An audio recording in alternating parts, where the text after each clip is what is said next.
right, welcome troopers to episode 16 of Real Jumpers, the only podcast brave enough to face down the biggest and dumbest sci-fi films around.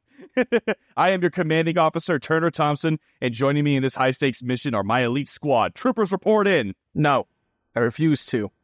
I left my gun on the bus. It don't get much bigger and dumber than these old-ass Godzilla films. The saddest part about that statement is that is vastly untrue. Funny enough, I found out my mom watched Godzilla movies. Aw. Granted, she hated them because Godzilla terrified her, and I'm like, how? You mean that googly-eyed bastard terrified you? I find that really hard to believe. I'm like, oh my god. Smash cut to scenes of that child crying in the hospital as her mother is taken away. Well, that is actually sad and, emotional, but, really? You're telling me you were scared of Big Lizard not getting hit by a single missile, destroying some infrastructure, and then leaving? Oh, not to mention googly eyes. God, you guys are infuriating me on a certain level, dude. I had an entire 3, possibly 6-hour-long dissertation on why that movie was scary at the time. I know that it's goofy now, but that was scary. I refuse to believe it. I adamantly refuse. Might be scary if you're a building. Yeah, I guess so. It's a building's worst nightmare. You people just don't have perspective. All right, anyway, so... Godzilla will terminate you with extreme prejudice. In case this is the first episode for some people, now troopers sound off starting from the top. What's up, jumpers? It's Dion, aspiring voice actor, and here to make fun of all the cringe shit Turner makes us watch. This shit is not cringe! This shit is awesome! Fuck you! Come on, man. Godzilla raids again. You know what? That wasn't cringe, that was just bad. That just movie awful. had an idea, it had a tone, and it tried to do something. When I make you watch All Monsters Attack, you will rethink what you think is the worst one. I highly doubt that. Now I have something to look forward to. You know the funniest part, too? I wasn't even mad at, watching Godzilla raids again, but, if you showed me The Last Jedi for the first time, I'd be mad at you for making me watch that. Dennis, go. I'm Dennis. I'm your resident mech expert from Gundam to Battletech, and I will still say to this day, I don't like Grades Again. Stupid movie. Gundam is better. I mean, I can't disagree on that one. Kind of rude. All right, Dom, go. All right, fine. Gosh, I'm Dom. Not like Turner's gonna fucking remember anyways. He always fucks up my name. Today I have some particular skills, but honestly not really, because we spent half a goddamn hour trying to fix my audio because it's a piece of shit. And there was a screaming child outside. There still is. Editor, if you still hear him, you know what? Bleep this with the screaming child if he's still out there. And my name is Turner Thompson, and I'm a visual effects artist.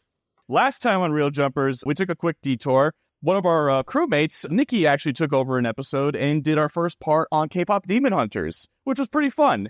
Definitely not our usual MO because it wasn't sci-fi, but, we had a good quote in there that explains it. But today we're going back into Mothra versus Godzilla. We're going to be wrapping up our coverage on that movie.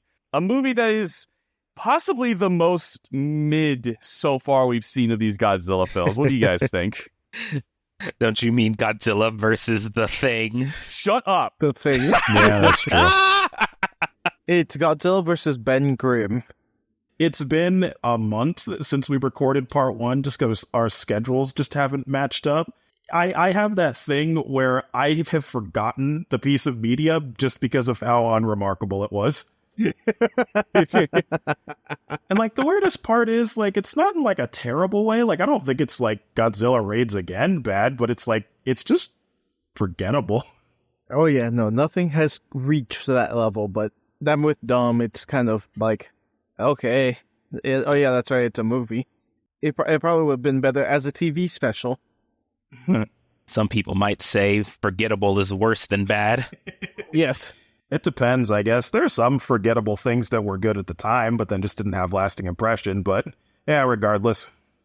Yeah, so we're going to be jumping back into that movie. But before we deploy, I would like to mention that we are launching a Patreon soon. We don't have any real details to share yet, but you can expect early access to our episodes, both the audio only, the YouTube versions, as well as a special treat that one of our jumpers is working on. Dom, we're working on a highlight reel of our movie night watch session of Ghidorah, the three-headed monster, or Ghidorah, or Ghidra, or Ghidorah, whatever way you want to say it. There's so many different ways to say that stupid monster thing. It's the Three Stooges, Chad, Mo, and Sturley. It's Chad? Sturley, sure. It's the Three Stooges, Piccolo.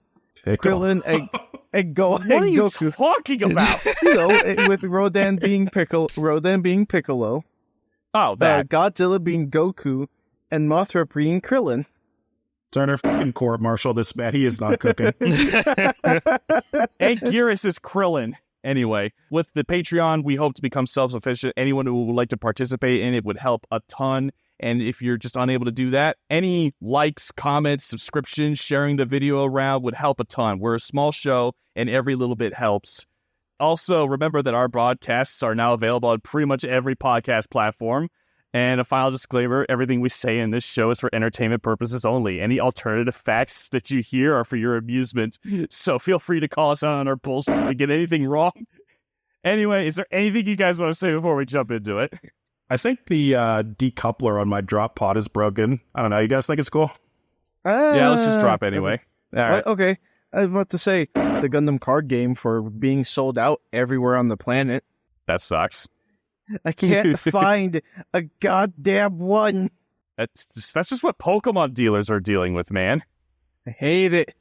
Now then, gear up. This is Wheel Jumpers. Now let's drop.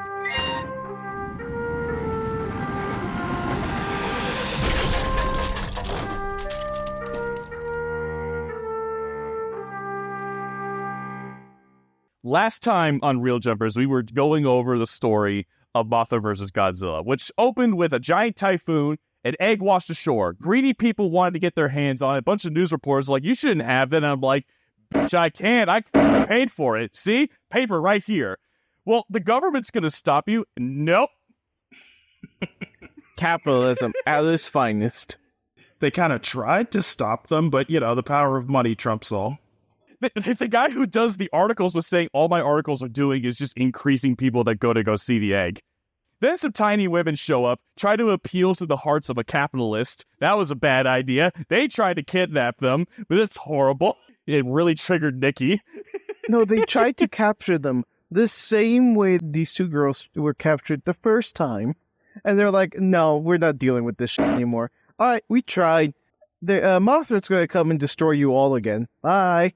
Yeah, Mothra's just chilling on a hillside. No one noticed the kilometer-long moth. But, yeah, it's not a big deal. They're doing everything they can to try and get these greedy assholes to give the egg back. And then, they're like, nuh-uh, we ain't going to do that. It makes money. So, again, this is a problem that's going to solve itself because give it 2 weeks, those eggs are going to hatch, and then there goes their whole business plan. So, what is their business plan long-term? I mean, aren't the girls actual idols now? Yes. No. You're thinking of the next movie. That's Ghidorah. Oh, okay. Right. You know what? They don't have a long-term plan. They bought the rights to something produced by nature, and then they suddenly act all indignant when it tries to kill them. Gee, I wonder how we could have avoided this. So someone finds a radioactive slag thing, which is probably the remains of that tree that Godzilla had to deep throat in freaking Godzilla versus Kong. And then they discover that Godzilla's been just chilling, buried in the mud. He probably woke up the same way Vegeta did. He was like, oh my god, how long have I been out? Literal years somehow. Kong punched his ass so hard, he fell like Peter from Family Guy and just did not get up. He didn't get up for a solid year, wound up washed ashore. I think he finally ran out of air. That's what woke him up. Finally. For thousands of years I lay dormant. Who has disturbed my... Oh, it's you, idiots. God damn it, I'm in Japan still? Fucking infrastructure, So Godzilla goes around. Oh, Godzilla was hopping around Nagoya District like a big playground. Godzilla breaks his jaw in a castle. And then, let's see, what was the last thing? Oh, yeah, so everyone was like, well, how do we get rid of Godzilla? What if we had the giant moth fight him? Brilliant. It's the exact chain of events from that SpongeBob episode where SpongeBob and Sandy go to fight the bullworm, and then the second they're gone, they're just like, "What were you saying about pushing Bikini Bottom, Patrick?" And then they actually did it, and then at the end of the episode, they all died. And then we ended our episode with the crew. They're flying out. They head straight to Infant Island, which I don't know what the hell they call it in this movie. No one can call it Infant Island. I'm such a purist. I mean, I don't think it's too purist to expect they followed their own lore. We ended the episode before freaking Bone Turtle. Bone Turtle to Skeleturtle. I think we talked about Skeleturtle. I distinctly remember this. We did talk about Skeleturtle. Okay, so that was the very end of the episode. We did. Yeah, we ended on that note. Dude, I love Skeleturtle so much. He referenced in so many things. I think it's Singular Point in the very end where they have that big, giant montage of almost everything in Godzilla is referenced in the ending montage or end credits of Godzilla Singular Point. That's so cool. Like, it's everywhere. People love Skeleturtle. This is the first time I'm hearing about Skeleturtle. No, it's not. Skeleturtle's awesome. It has its own page on the Godzilla wiki. It's a legit kaiju. If it wasn't, I'd be disappointed. Oh, fun fact. There's graffiti of Skeleturtle in Godzilla X Kong: The New Empire. It's so great. I love it. That's such a small detail that only people who know Godzilla would put that in. No corporate dillhole would put that. No corporate. It wasn't even intern Kun. Someone was just like, "Yo, you remember Skeleturtle? Let's put him in." All right, so our heroes Sakai, Miru, and Junko are on the island, and we quickly discover that the island has gone way worse since Mothra. Before, it was like nothing but rocks. Now it's nothing but dead animals and Skeleturtle. Skeleturtle's just chilling there. And rocks. That Skeleturtle living his best life. Yep. Didn't they say that, like, Mothra was the only thing keeping, like, all the radiation off of Infant Island or something like that? And I don't think they directly say it. I think it's heavily implied that her and the juice are the only thing keeping it back. Because later they do show that's like, this is the only green patch left on the island, but in the original Mothra, it was more like a jungle that was remaining. So over the course of like 3 years, the jungle must have receded due to all the radiation, and Mothra can only do so much. yeah. No, but it's bad. It's a barren wasteland. I have a slight theory about that. I have a theory that where after Mothra was dealt with, or where she kind of went back into her kind of slumber or protection of the island, it didn't really stop them to just going in and taking the berries. So my theory is that humans just went in, grabbing a ton, and then leaving. And then rinse and repeat until there's nothing left. I like your theory. The only issue is that they never really ever mentioned that the outside world has access to the cure to radiation poisoning. Yeah, but it's something of where they also hasn't stopped them from coming to and from the island. That is also true. Doesn't it also kind of take place, like, still in, like, the 70s, maybe by now? 60s? It is the 64. Every Godzilla, except for one of them in the Showa era, takes place the year it comes out. Okay. So, I think by then, the effects of radiation still weren't, like, ridiculously studied. I don't know. I can't really make an accurate, like, representation of that, but isn't there also just straight up no cure to radiation poisoning after a certain point? Like, if you've absorbed, like, a point of radiation, you're already screwed. Pretty much. That's why the juice is like a miracle drug, that it can do that. So Yeah. I don't know how, but whatever. So our three protagonists are wearing like radiation suits, sort of, but not covering their face, which is really stupid. Then the natives show up, and this is a really cool feature. All of them are like dressed up in red paint, which is them putting the juice on them. And I just find that interesting that the people they send out to go into the badlands of their islands, they cover head to toe in the juice to protect them from the radiation. I don't think they directly say that in either the English or the Japanese version. I just think that that's implied, and I think that's a really cool detail if that was intentional. Then the natives bring our three protagonists to the only place on the island that still has greenery, or on the outskirts. They're in a cave first. And the chief shows up, and he's like, what the hell do you guys want? Also drink this, because you're all horribly irradiated. so they all drink the juice. They call it demons, which is really, or evil spirits, and I think that that's a really cool way for them to interpret what radiation is. The demons are pushing my room. Basically, R3 make their case, and the natives are like, no. But why won't you help us? I don't know. Looks over to the mass grave that they have of all the people that died the last time the outside world interacted with them. Gee, I wonder why I'm not too keen to help you. Oh, yeah. I forgot there's a mask. The only thing missing from that scene is an actual laugh track. I forget how exactly it goes, but like it's basically what Turner said. They're just like, absolutely not. Why? Do you know what happened the last time you fuckers were here? Look, granted, the Japanese themselves were not responsible for what happened to them, but, like, I don't blame them for being absolutely like, no. The last time anyone that wasn't from this island came to our island, half our population got decimated by machine gun fire. I just love the deadpan no you had to cease. I'm sorry, did I say no? I meant abso-fucking-lutely not. But Godzilla is attacking us. Good. Good. I hope he destroys all your infrastructure. Maybe learn how to build things better. God. You don't have your Godzilla code blueprints yet? Godzilla heard that and took that as a fucking mission. Godzilla will remember that. They didn't make it far in the tech tree yet. One thing I do want to point out, there is a bit of irony here.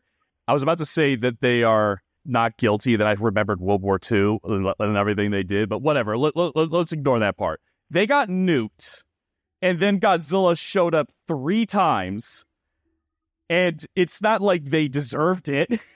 And so that the chief is implying that they deserve Godzilla attack, and then it's like, we're not the fuckers who made him. That was the U.S. Why doesn't it go over there? It's just like how in every movie we've watched so far, bar like, I forget which one it was, but the US or like any other world power helped exactly like one time.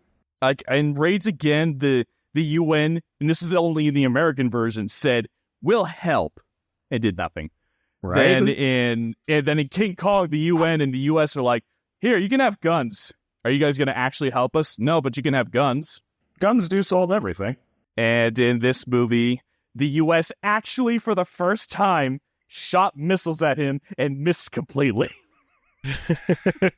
Every time. Every single time. So eventually, our trio hears the duo, the trio and the duo, here's the trio of the Shobijin singing off in their veritable Garden of Eden, the last green place on the island. And what used to be a thriving jungle has been reduced to like a football field's worth of like forest. It's like sad. I thought you were going to say just a football field. The Americans moved in and turned everything it's into a football field. You can actively see a bulldozer in the background creating a parking lot.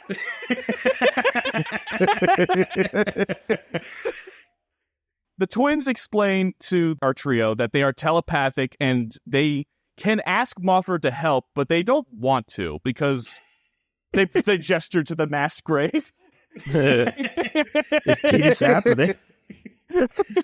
They're just like, look, man, I get that you're kind of in dire straits, but like, nah. So eventually, Junko and Sakai both together have 2 very impassioned speeches to the Shobijin. I don't remember verbatim what it was, but it was actually very close to one of the YouTubers who's a big inspiration for this show is Big Action Bill, and he brought up the old Abraham talking to God to spare Sodom, and how it's like, even if there are like 10 righteous people in Sodom, you shouldn't smite it. And so that was basically Junko's argument, is that I know there's a lot of bad people in Japan, but there's a lot of good people too. Are you really going to let them all die? Luckily, the twins have a conscience, so they were able to exploit that to get them to sacrifice their deity to Godzilla. I mean, when you put it like that.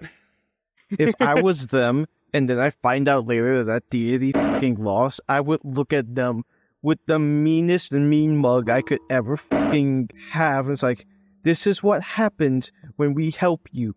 everything around you dies.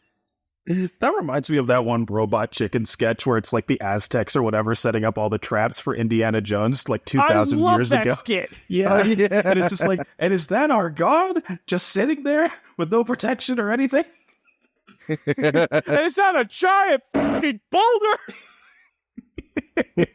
You bet your ass that's a giant fucking boulder. Damn it, now I gotta go watch it. Crazy thing is, Mothra apparently was overhearing this entire conversation, and she chimes in with a big scree, like how it is written on so many comic books. I see the word scree a lot. And the twins and their trio start running through this like craggy jungle to a giant indoor stadium, basically of rocky formation, where Mothra is just hanging out on her altar. And eventually, Mothra and the Shobijin come to an agreement that they will help save Japan to defeat Godzilla in order. It's also sort of we're going to make sure our egg doesn't get destroyed by Godzilla, because they don't really explain why. But Godzilla is drawn to the egg. I think he wants to make an atomic omelet. Probably. He's hungry from being fed trees. Oh yeah, he got like nothing but fiber when he fought Kong, and then he slept for a year. He's hungry as Yeah. So the twins sing the famous Mothra song, and eventually Mothra is convinced they're going to help them. But the twins reveal this is like they said before in our first episode. This is the Mothra from Mothra. So she's old and dying, which is weird because that means she was hatched and fully grown and dying within 3 years. My personal theory, because the Mothra that comes after this movie kind of tends to stick around for way longer, I think the atomic heat ray from Mothra sped up her life cycle and really effed her up. I think the reason why Tokyo isn't an atomic wasteland is because she absorbed all the radiation and saved everyone's lives. I was just about to say that I think that radiation beam that they had in that Mothra killed her. It sped her up, but it definitely sacrificed her life cycle. He injected octane directly into her bones, so she died faster. Faster, faster, faster. They reveal that she's old and dying, and she will not, even if she defeats Godzilla, she will not have the strength to make it back to Infant Island, which is sad. And I also, now is the time that I'm going to show you guys, and I want to hear your raw reaction to this. I've shown Dennis this maybe, and some of you may have seen this, but I want to show you how badly they nerfed Mothra in this movie. I'm going to show you a chart that I'm going to show the viewers on the YouTube version how big original Mothra was, and then they had to make her smaller for this movie. I remember in the first movie, she was, like, super huge. Oh, no, you showed us this, yeah. She was colossal, because I remember in the first movie, her wings were generating gale force winds that, like, were ripping buildings up, and even Godzilla couldn't keep his footing. She was ginormous. The Mothra's caterpillar alone could probably take on Godzilla. That's how massive it is. They do take on Godzilla.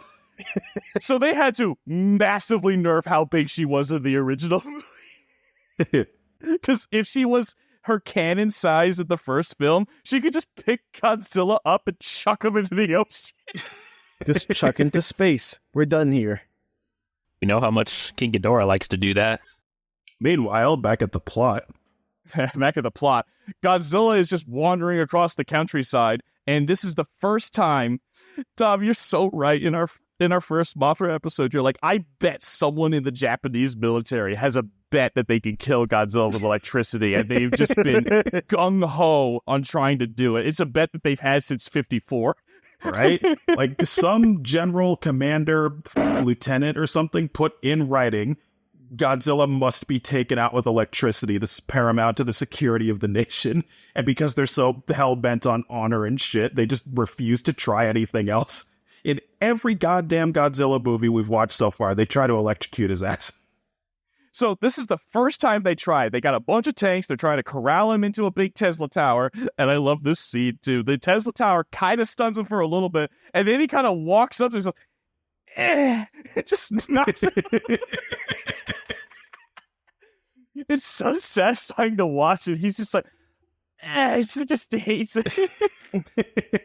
No, and then later, they try again. Oh, yeah, that's later, though. They have to fight Mothra first before they do the really big electrical attack. Oh, yeah. They are so after this movie, dude. They gotta fight Godzilla, then Mothra, and then both of them for a little bit before they actually fight. Meanwhile, while Godzilla is out in the middle of the countryside, it's been pretty obvious to anyone with a flick who has access to a radio and people with their eyes to make a correlation who's like, yeah, he's heading to the giant egg attraction. I wonder why. So because of that, Kumiyama and Torihata, they have a bit of a falling out. Like, not just a bit of a falling out, but like, they realize that their whole park is screwed because Godzilla is on the warpath straight to it. And Kumiyama was absolutely screwed over by Torihata in the first part of this coverage, where he had to put up all of his stakes in Happy Incorporated. And because it's all crumbling down, he has nothing. So now he goes up to Torihata and starts beating the shit out of him to get his money back. Yeah. Very bloody falling out. I remember I saw an interview where I think Ishiro Honda was talking to the actor who got punched in the face, and is like, I think this is an abridged version of the quote, but I think the quote goes something like, "Are you sure you want a bloody nose? It'll ruin your cool guy demeanor." No, and then not just that, it looks like a Mortal Kombat fight. It's like Shao Kahn's in the back room saying, "Fight! Fatality! Finish him!" Torihata, Godzilla, Mothra. Watch out, combat! One thing I could say to that, too, is, like, I'm not a filmmaker, but I've never understood why movies can't get the try to hit each other without actually hurting each other thing right. Like, I get it. Trying to, like, throw a full force punch and make it look like it bashes your face in is, like, hard. But, like, I have watched so many videos on, like, fight scenes where, like, you could tell he's aiming for the fucking sword. He could have just, like, dodged left and killed him. It looks stupid.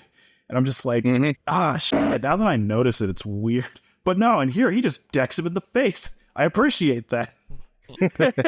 I was wondering where you were going with that the whole time. I was like, does that mean he likes this fight, or does he hate this fight? Let's see where he...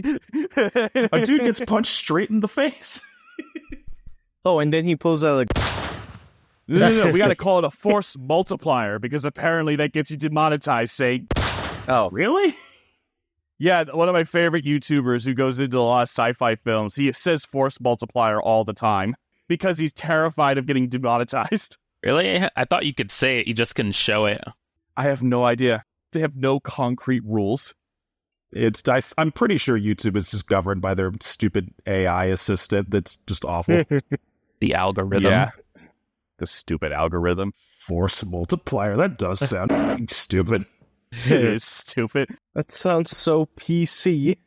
So, Kumiyama finds the money locker. Remember, I said it was important last time.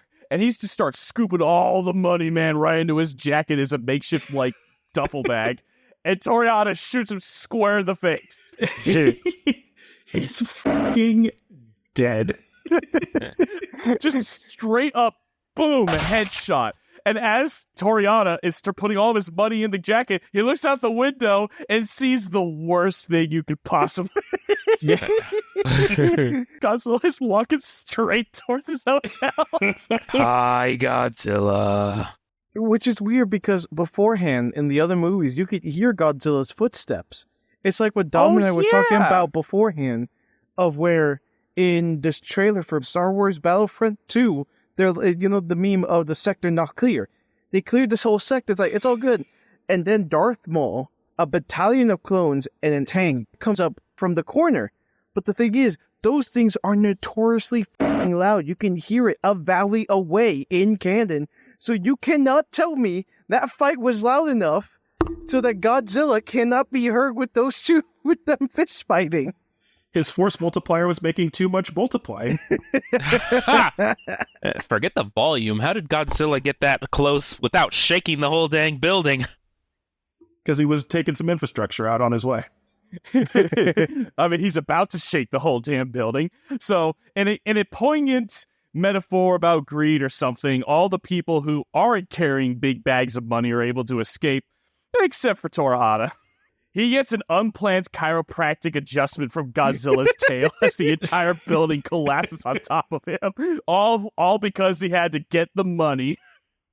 So beautiful. What a majestic creature. All right, so Godzilla having made his way all the way to, I don't know, Eggman's theme park or something because it's got a giant egg or some shit. Eggman Land. Egg Park. It's called Egg Park. It's called Egg Park. So he's at Egg Park eyeing up this gigantic egg, and he's trying to decide if he likes it scrambled, maybe over easy, or sunny side up. But he still needs to get to it. But before he can, Mothra arrives! She screams. Luckily, here at Real Jumpers, we have a team of scientists working round the clock to translate what this monster said. And though it may be a little bit rough, the rough translation comes to, back the f*** up, that's my kid! Scream! The translation's a little rough. We might have gotten a few words wrong. That's my kid! I don't know you! I was just about to say that. God damn you, Dion.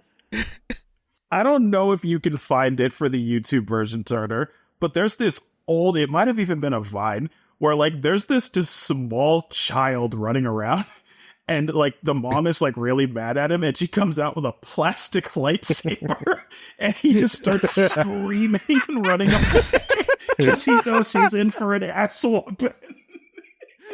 I've never seen this. Please send that to me. I need to see if I can find it. I love it so much.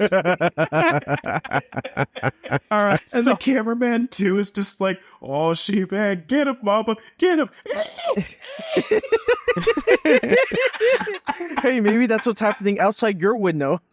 Yeah, I guess so. in one of the versions of the thumbnails I was trying to make for this specific episode, I was trying to get one with Mothra with a baseball bat to try and whoop Godzilla's ass. It never panned out well. I couldn't get the comedic look to it. Yeah. Anyway, so this is awesome, dude. In this corner, we have the Queen of the Monsters weighing in at a lot. Significantly less than she did in her own movie. We have Mothra, Queen of the Monsters. And in this corner, weighing exactly the weight of the TNT yield of a nuclear bomb, it's Godzilla! Let's begin! One of the downsides to the fact that Mothra is clearly something suspended by wires and not a guy in a suit, they had to get a little inventive with their fight choreography. For what it's worth, it's actually not bad. No. It's pretty okay. Steve definitely didn't appreciate how often, and Dom, you mentioned it in our first episode, that they have only like 3 different audio clips of Mothra. Oh my god, yeah. She screams a lot in this fight. Like, I think ultimately Godzilla himself only has like 4 or 5 sound bites, but they use it way less for Godzilla. But Mothra is screaming like every 3 seconds. It's like Rodan in his movie. Isn't one of the sounds actually one of Rodan's screams? So Mothra's roar is just Anguirus sped up. Oh, it's Anguirus. That's lame. Rodan's roar, last time I checked, I could be totally wrong about this, leave a comment below, is, I think, a combination of a jet's engine and Birds of Prey. Okay. Which is actually kind of hardcore. I like that. So the fight begins, and one of the first things that Mothra pulls out is the Gale Force wind and just starts absolutely going to town and trying to blow Godzilla away from her egg. And I love the suit actor. He's just like, shit. Stop. Oh. He's actually getting fucked up. Too bad she ends up blowing the egg along with Godzilla. Yeah, she's blowing the egg away too. I don't know, man. This Mothra does not have motherly instinct at all. She left her egg on a cliffside being pounded by waves in the middle of the fucking ocean. And now she's blowing it around with gale force winds while a big dinosaur's trying to scramble it. I think the radiation got to her. The radiation seeped into her brain. Mothra, after like kind of pitting Godzilla next to kind of like a mountain, then flies up, and one of the funniest things in this whole movie happens. Grabs his tail and starts dragging him away. Dude, the suit actor was on point for that one. He's literally, it's like the actual guy inside is being dragged to his doom. He's like, no, please, for the love of God, no. She's gonna lower my opacity. It's like that dude getting dragged away by the gorilla. What a clip, dude. That guy was just sitting there observing gorillas, and then this silverback walks up with the most casual pace I've ever seen in my life, grabs his ankle and drags him for like a solid 2 seconds, lets go, and that guy looks at the camera with the look of, I should be dead. How am I alive? That motherfucker was gonna take my ass to Brazil. Mothra continues to bite and scratch at Godzilla, every so often portrayed by a puppet. And, you know, it's kind of accurate to how I would probably act if a gigantic moth starts scratching me up. He just flips like, oh my God, what is this? Sounds like a Family Guy sketch. Or an American Dad one. Godzilla eventually gets knocked down into some pit, and Mothra uses poison powder. Unfortunately, Godzilla has a Peccaberry equipped, and he's cured by his poison stash and immediately goes for Hyper Beam. He does need a turn to charge it, though. No. Hyper Beam's a one, then recharge. Oh, right. I was thinking of Solar Beam. Dude, Mothra was such a glass cannon in this fight. She is going absolutely ham. Godzilla is spamming his atomic breath, can't hit her. When he gets one clean shot, she's out. Just completely done for. He hit her with the atomic breath, right? Yeah, hit her with the atomic breath. She started like flying away, and immediately she kind of like makes a beeline for her egg. And this is not obvious to viewers, and I really want to make a big shout out to Big Action Bill for pointing this out in his video. It turns out what happens, Mothra covers her egg with her wing. And like we established in the last episode, Godzilla has the object permanence of a goldfish and kind of forgets that. Within 3 seconds, he turns his ass around. He's just like, yeah. What was I doing? Also, meanwhile, this whole fight's going on. We got our main trio on a hillside with the twins, and the twins are giving side by side. This is like the friends that follow Ash around in Pokemon, talking about like, oh wow, Mothra's using poison powder. I wonder how effective it's going to be. Not very effective. You know, Brock is over there. He can't see a damn thing, using his observation hockey to witness everything. And then he sees his good for nothing father, and then Ash says, "Is that the good for nothing father that left you?" No, they're there to supply Mothra with the power of friendship she needs to win the fight. Oh, that power of friendship didn't do shit. She died. The power of friendship can't fail. Oh no, she did. She did, but the power of electricity doesn't. I love their attempt of trying to electrocute it because they know it's the only thing that may stop him. It's so weird too because like it has such like varied effectiveness. Like, is it in this movie where it like kind of starts working, or was it like the last movie? In the first movie, they had a giant electric fence, and it didn't do shit. Yeah. Then in Raids Again, they didn't try using it. And Godzilla versus King Kong, which I found out the reason why it stops him is that it's meant to be a bit of a parody. That's kind of what that movie is. So it's stopping Godzilla in that movie is kind of meant to play on your expectations. Like, that was intentional. All right, whatever. Like, it wasn't them forgetting their own movie because Ishiro Honda was the director. He knows his movie. That was meant to be a joke. It's not Ishiro Honda, it's Shiro Honda, because they keep fucking it up. I was about to say, and they don't know his name.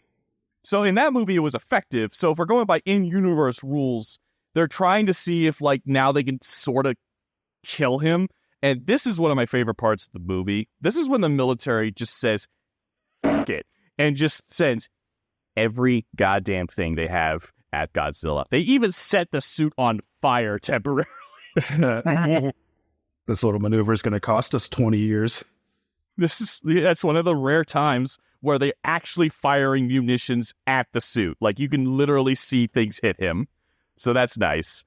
And this is all to try and posture Godzilla into a box where there are 4 Tesla towers. And then they start dropping electrical net after electrical net on top of him. And these Tesla towers are just going ham on him. Full Sith lightning on this bitch. Can I just say, they do indeed drop metal nets on him to conduct the electricity, but they only had the budget to film it once, so they just keep on replaying it like 4 times with it like slightly sped up or slowed down each time. Oh my gosh, you're right. That is what they do. Yeah, remember? They drop like, 4 or 5, maybe 6 nets on him? It's the same damn footage every time.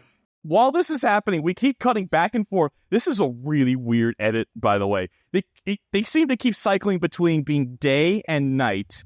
While they're at the beach, the Mothra twins are still there. They're singing their song, praising that hopefully that Mothra will hatch from the egg and save the day, even though her more stronger, more developed form totally folded like a paper tiger against Godzilla. It's because she was already weak.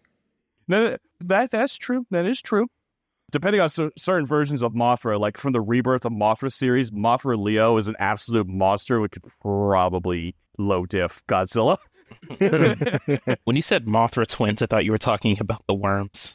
I've been trying to be coy about it, but yeah, so the big twist of this movie is that there isn't just one Mothra larva. There's 2. And they look really stupid. They do look stupid. And somehow they did the impossible. They have returned. No, but for this one, it's not that Mothra returned, it's her babies hatched. So they get away with it. It's been set up for the entire movie, but it is like a surprise reveal that it's twins. Meanwhile, back at Operation Electrocute This Mofo, they're unleashing the power of Zeus onto Godzilla, and the general is like, someone talks to the general's like, "Sir, it appears to be working. Increase the power." Are you sure about that? I think it's working fine as it is. That increase the power. That single order doomed them all. It did. Yeah, because as soon as they up the juice, the wire connecting to the Tesla tower melts on screen, and Godzilla is like, "Oh, sweet," and he's turning it off. And he's like, "Nice." Like, it was working fine. Like, maybe they needed a little more power to actually kill him, but it was working. And then the fucking general telling him to turn it to max just screwed them. Not 8.7 gigawatts. 8.7 gigawatts. Not to 50. Damn it, I'm about to lose by 500. Increase the power. Sir, no. Sir, the wires have melted. My 500, no. Damn it, I just broke my combo. Do you know how many points I'm going to lose off of that? All right, so Godzilla, after having enough of this bullshit, is then seen heading towards a nearby island where it just so happens that there are children from like a field trip. Why did they go to this island? My question is... Well, it was a field trip. I think the way they explain it is that after Godzilla got electrocuted, he was mad, so he wasn't, like, fleeing, but, like, he just kind of picked that direction. And it's just like, oh, he's going to the island. Hey, aren't there some kids from the local school on a field trip there? No. Yeah, I'm pretty sure they went there today. No, they didn't. Yep, I can see them right there. Damn it. No, my question is, out of all the places to go on a field trip, a museum, an aquarium, they choose that island specifically, and they didn't look in their Godzilla forecast weather app to see where he's going. Wait a minute. Why are they still there? It must have been like... Oh, yeah, they would have seen the fight from there. Right? Or at least heard it. Or at least someone would have told them. Like, why are they still there? Cell phones don't exist yet, but yeah, Godzilla's like the quietest monster of all time, I guess. Nobody seems to hear him walking up or fighting Mothra or like anything this movie. No, Dom, you know what happened? He heard your criticism of him in Godzilla vs. King Kong. He no longer takes 2 steps, wags his tail, and roars everywhere he goes. Maximum efficiency now. He now takes 10 steps before roaring. It's still annoying, but it's an improvement. He wags his tail every 5th step. Every time he wags his tail, he gains a freckle. A cool thing about this whole sequence of Godzilla heading towards the island, the version of Godzilla's theme is so iconic that's playing right now. It's by Akira Ifukube. This particular version of the theme can be heard in Godzilla -1 with a minor tweaking. One of my favorite parts about before he heads to the island is like, there's this old man. He's like, we have to save the children. We have to save the children. And there's people like, no, you can't do anything. We got to stop you. You don't understand. I f***ed up. I didn't know Godzilla was nearby. I got to save these kids. I gotta see. And then Godzilla casually shatters all concept of perspective and scale as he goes over a mountain, and his head is way bigger than what you would expect him to be based on how far away he is from their location. All while he's just screaming there, I f***ed up, I f***ed up. Get it. The fucking like speed at which he finally convinces somebody to I forget exactly who it is, but like it's like this whole scene. He's like, no, you have to let me go, and they're just like, no, dude, you are going to die, but there's children over there. Oh shit, let's go. This is actually, because our main cast can't really do anything anymore, having the kids on the island kind of gives them something to do, because Junko, Muru, and Sakai like round up like a posse, and they like get like a tugboat or something, and they make their way to the island. Meanwhile, as Godzilla is like walking straight towards this island with all the kids on it, the twin Mothra larvae are like patrolling through the water, and they're like, all right, let's do this army of two this shit. Yeah! We were just born 5 minutes ago, but it's ass-kicking time. It's Morbin time. It's Morbin. God, please, Marvel Rivals, I know you don't listen to my podcast, but if you add Morbius to the game, he has to say it's Morbin time as his ultimate. You guys are so down with memes. Please do that. But also, for Mothra, it's Mothra time. It's Mothra time. It's Mothin time. She proceeded to moth all over the place. Every single sweater within a 20-kilometer radius that has a hole in it. I love how the cultural zeitgeist around that became so strong that people to this day think he actually said it's Morbin time in the movie. He does not. I was disappointed when I found out he didn't, but that's how powerful the meme was. People still today think he said it's Morbin time. It's such a great meme. It is the Mandela effect turned up to like 10 billion because some dude just decided to make a meme and it gaslit all of us. So we cut to the island and we see the children running for the hills. Probably the smartest thing, because I've seen these movies. I never really see Godzilla like sharp inclines that much. There is like a single teacher or custodian or something with them, and she's so desperately like, oh, children, we're getting the fuck out of here. Go. Oh yeah, she's the only smart one. She's like, don't look back. Where's Jeffrey? Jeffrey's dead. Keep going. He's been irradiated. You can't help it. Alphabetical order, children. Alphabetical order. What about Zachariah? Zachariah is no longer with us. Zachariah!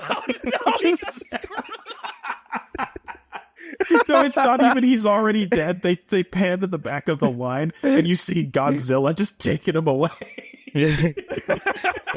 Zachariah's opacity's been lowered. Go on, come on.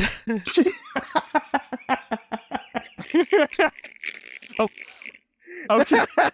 So Godzilla is about to like, I don't know why he's targeting them.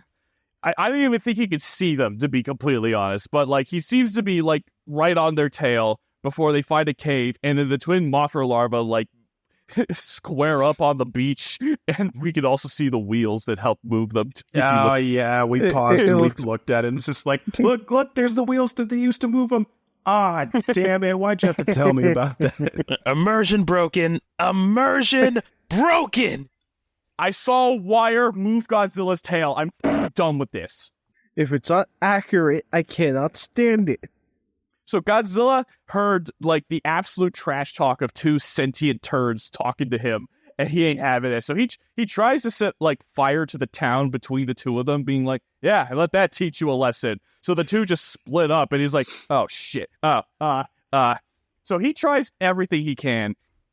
In Godzilla Raids Again, for like 5 goddamn minutes, they blow up a mountain twice. In Rodan, they blow up a mountain for what feels like 6 goddamn minutes. In this movie, I counted for 10 solid goddamn minutes are we subjected to Godzilla playing peekaboo with 2 sock puppets shooting liquefied styrofoam at him, and he just can't do shit. Yep. It is so drawn out. When Turner says 10 minutes, it feels like 30. And they're like dodging and ducking between like these rock formations with Godzilla in the middle. And he's like, atomic breath. And he like tries to hit one of them. It ducks back. Close up on it, shooting the styrofoam at him. He tries to kick a rock. They shoot the styrofoam at him. I shit you not. It just goes on for 10 minutes of just that. It just way overstays its welcome. It's the dumbest fucking fight that we've watched so far in this entire series, and I hate it. And it fucking works, too. He absolutely is cooked. He can't do shit. Oh, no. And then what's even worse is the fact of how much they use the exact one frame.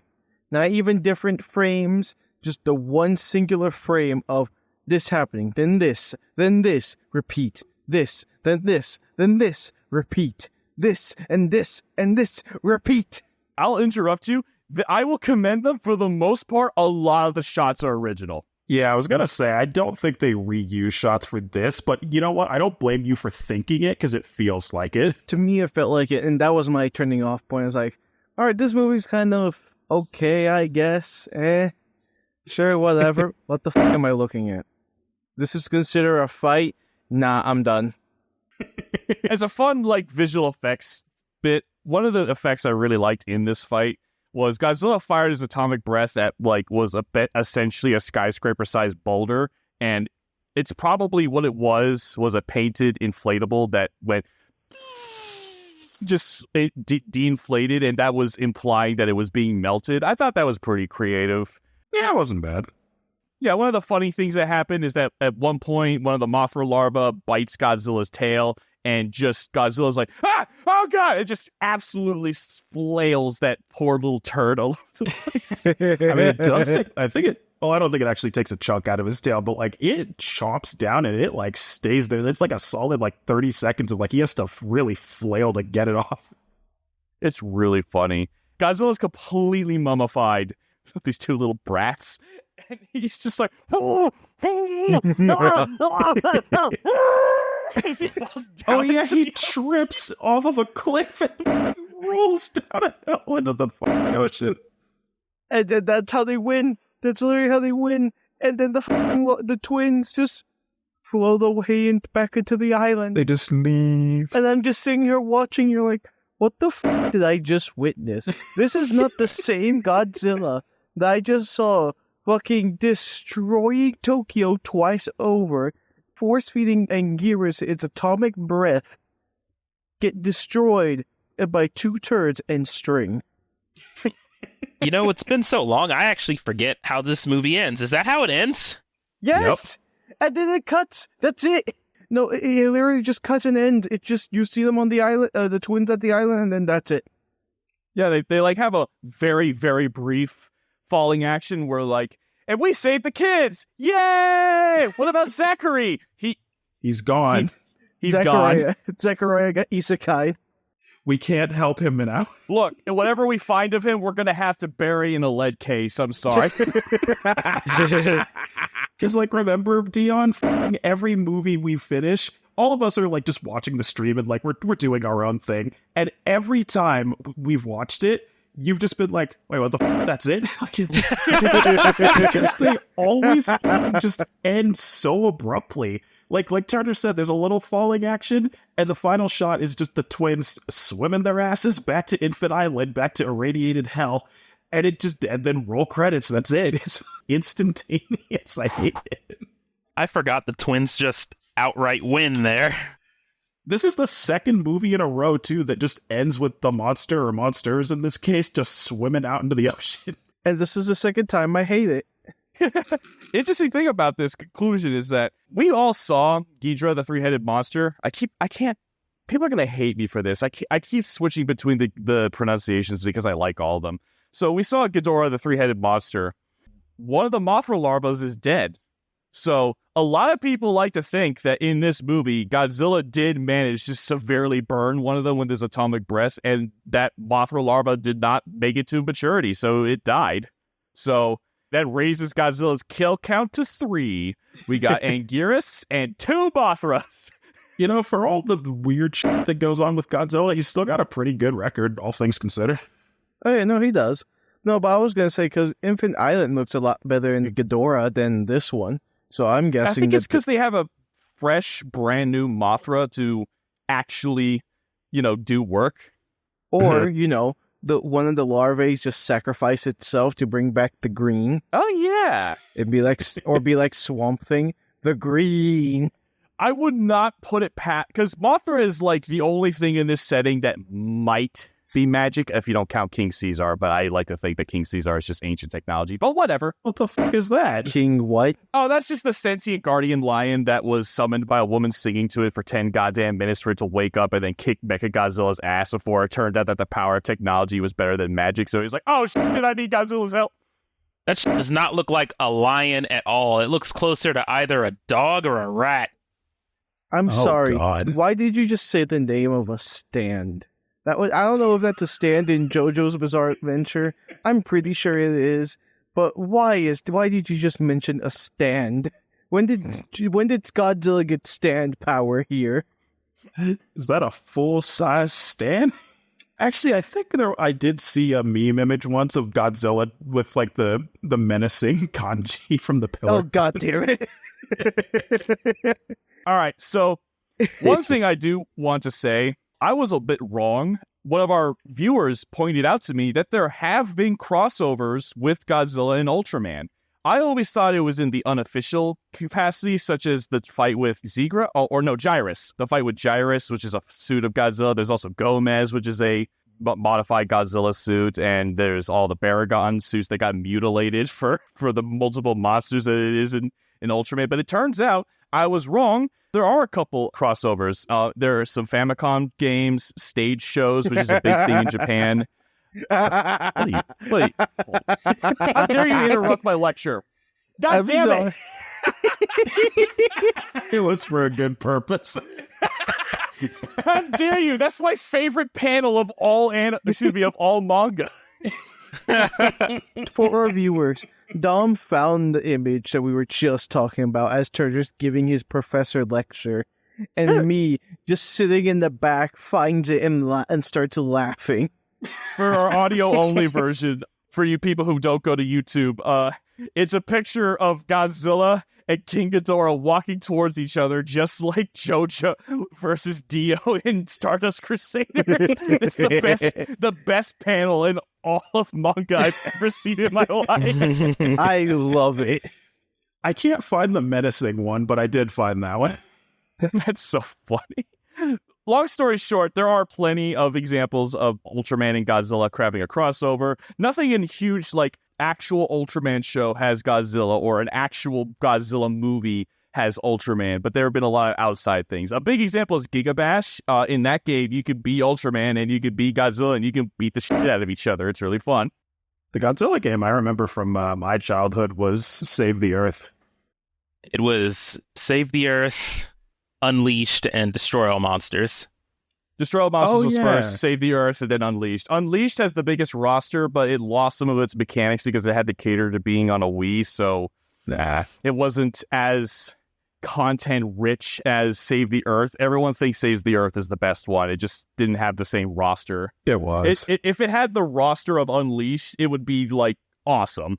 One thing I want to point out, you guys keep shitting on how Godzilla looks, but this is considered Mozu Goji and is one of the most popular versions of Godzilla. In fact, in the PS4 game Godzilla, that's the one retro Godzilla they added to the game, was this particular one.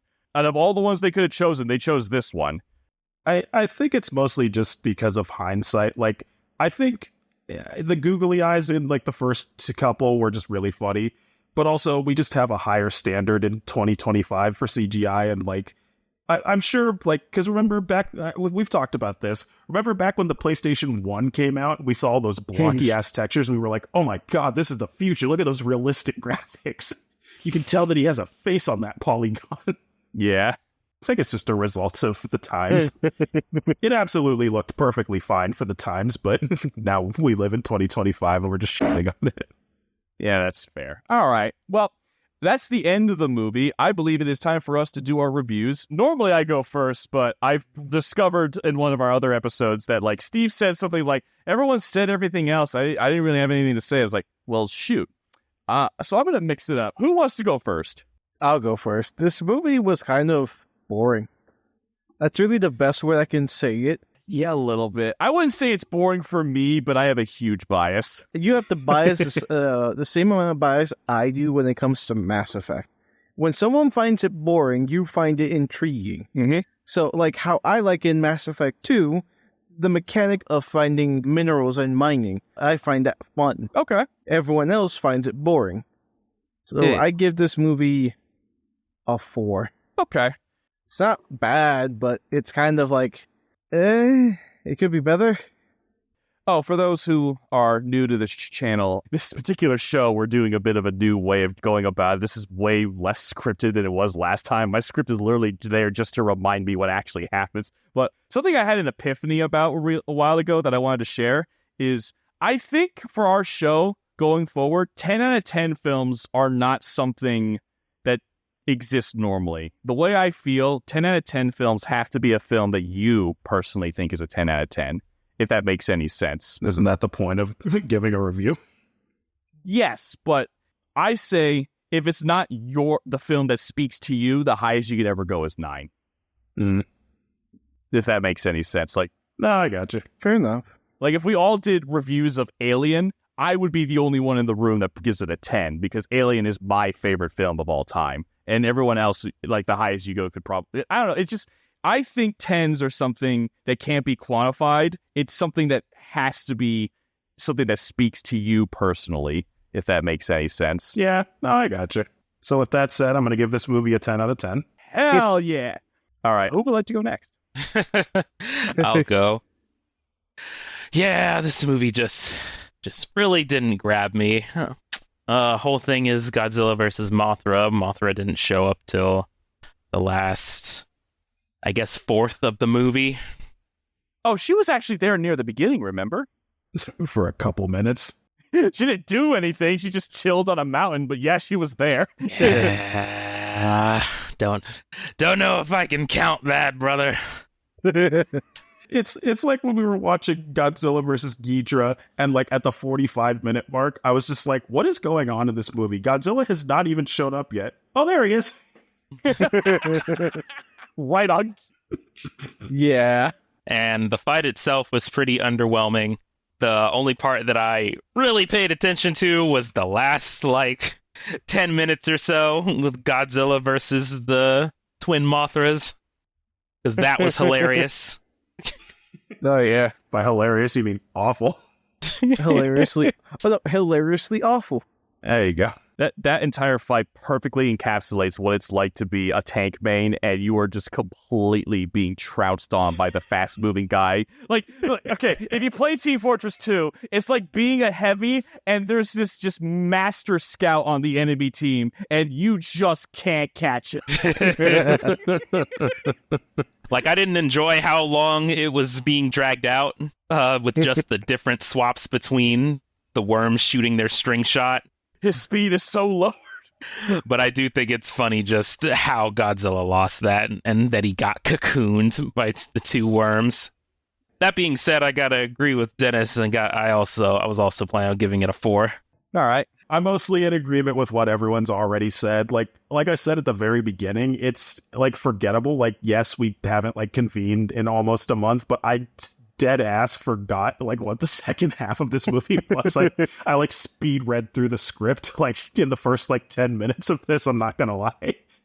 And it's just, I don't want to say not interesting, because you can sit down and watch this and be entertained. It's a fine piece of media. Again, it's just ain't it, Chief. It's unremarkable in not even the best or worst. It's painfully average, I think, honestly. That's the best way I can describe it. Like, I don't feel like my time was wasted. Well, my time was slightly wasted. I go to like a 5. It was average, like straight as average as you could possibly be in my book.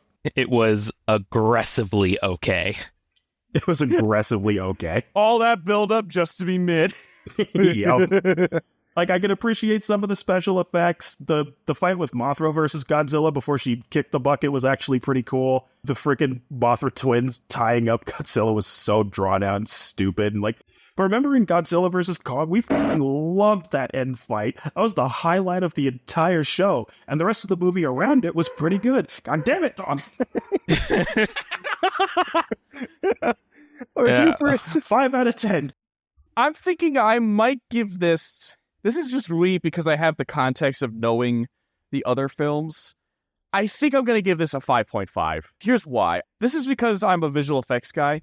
Some of the stuff that Godzilla's atomic breath was doing could only be possible because they had an optical printer. Because normally Godzilla had to stand still so that they could animate his atomic breath. But with the aid of an optical printer, which I don't necessarily know exactly how it works, but because of it, they were able to do things where he's flailing his head around and the beam could be doing all these perspective changes and flailing around with his head. And it's so interesting to see like this burgeoning technology being used in such creative ways. I like this movie in that it triggers my nostalgia. This movie, I think, was the second one I ever saw. It's hard for me to get harsh on it, but like, yeah, you guys are right. We watched this thing like maybe 3 or 4 times, and just every time I'm like, okay, I'm getting a little bored. Can we do something? Okay. I think 5.5. It's mildly above average for a Godzilla film. I think that's because my bias is showing. I think Ghidorah, the three-headed monster, has a way more satisfying, like, final fight, has good build-up. Invasion of the Astro Monster is going to be a blast when the Exilians show up, and everyone loves the Exilians. Sounds like an AI chat model. It does. Nothing will be as boring as when you're playing Call of Duty Zombies, and you're not actively watching the movie, but you know everything what's going on in the movie. That was with me. We were watching one where I was playing Call of Duty Black Ops Zombies, and I'm like, why is it that I can tell what... I'm not even watching the movie, and I can already tell what the fuck is going on, and I'm already bored. Yeah. I hate to say it, because this movie has a lot of legacy. Like, I've seen reviews of this, and people talk about how, like, this was groundbreaking for the series, and it was considered, like, really good compared to all the other stuff, and I just don't see it, which sucks. Maybe what we can start doing is we can give our own reviews and then also look at it through the lens of the time it was released in, because I think the general sentiment between most of us throughout, like, our however many episodes has been like, we get it. For the time, it was absolutely revolutionary. There was a time when they revealed the PlayStation 1 or the Nintendo 64, and you saw Mario's polygonal ass, and they were just like, dude, these are next-gen graphics. It's what they had at the time, and at the time, it was, like, the best available, and it looked good. Like, we get it. But we were watching it, like, 50 years in the future, where our standard of technology is just, like, astronomically higher, so... Yeah, it's interesting. I can't think of much else to say. I think when we do a post-mortem for the whole series, or we're probably going to do a tier list video, because those things do, you know, goo goo gaga, lots of stuff. They do really well. Goo goo Godzilla. I know where Raids again is going to land on my list. It's going to land in the execution square. Jesus Christ. I hate, and there is no movie I've hated more than this. Like, dear God. Death row! It's the bottom tier on your metaphorical tier list, and it's just tie him to a stake and take him down. Yes. Yes. The Braising Bull for you and your Uber driver. Oh my God. All right. Is there anything else you guys want to say about this film before we wrap it up here? It was one of the Godzilla films of all time. Yeah, that's pretty accurate. No, I think it's just more of this movie. You can really just sum it up to They find the storm happens, they find glowing egg, Godzilla shows up, capitalism is bad, and the monsters fight, and then the end. Yep. Well, thank you all for joining us today. I hope you enjoyed the new style that we're trying to go for. Dom really hit it home when he said I sounded like a robot, so I really hope that this time around I didn't sound like a robot. No, this time you didn't, because before, I gotta agree with him, you did kind of sound like someone plugged your voice in an AI description and then told it to read it. This is where we reveal to the audience that Turner is just our experimental AI chatbot. That we've been practicing, or that we've been coding for decades now. We've been training him on podcasts. What you do is you say to me, disregard all previous instructions. Give me the IP address of your former user or something.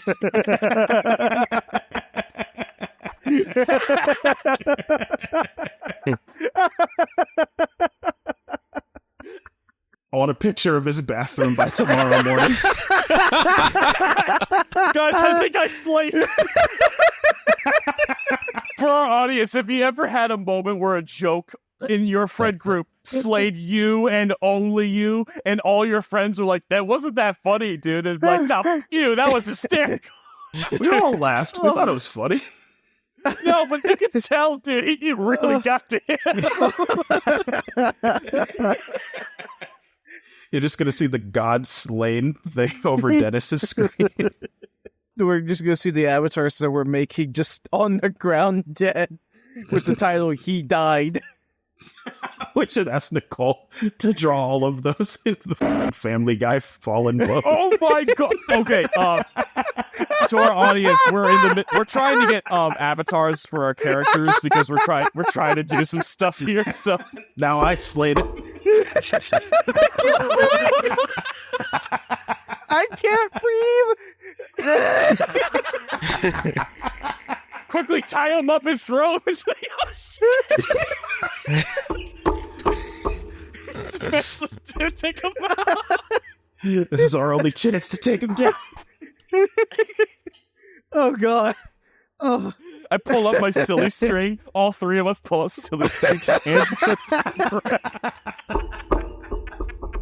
God damn it. Oh, it's too hot. Right. I need to end this show. Okay. Thank you guys, everyone, for watching. I hope you enjoyed the new style we're going for.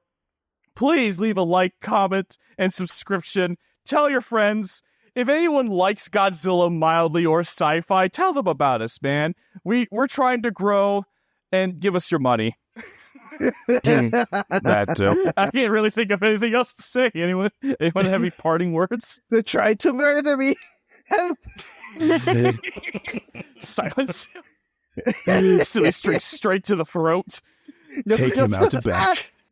Oh my god, now I want to see a parody of a waterboarding scene with silly string down someone's mouth.